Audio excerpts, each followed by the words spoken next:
जाफराबाद से bureau chief गुलजार वफा के मुताबिक all truck transport union Jafrabad के जिला सदर मीर दुर्रक खान बुगटी ने अपनी काबीना और ड्राइवर्स के साथ मीडिया से बातचीत करते हुए कहा कि सुबह कायदीन की कॉल पर कश्मोर वाक़े के खिलाफ लोडिंग बंद कर दी है। कश्मोर में डाकुओं ने फायरिंग करके 3 ड्राइवर्स को जख्मी किया और 8 ड्राइवर्स को अगवा करके ले गए, जबकि 5 गाड़ियों को फायरिंग करके तबाह कर दिया।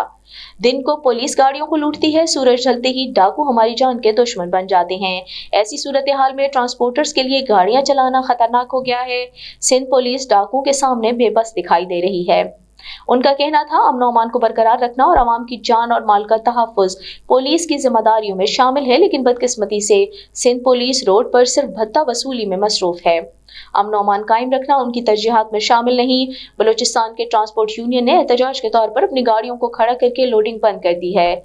जब तक मुखबिर ड्राइवर्स को बाजियाब नहीं किया जाता उस वक्त तक हम एहतजाज करते रहेंगे।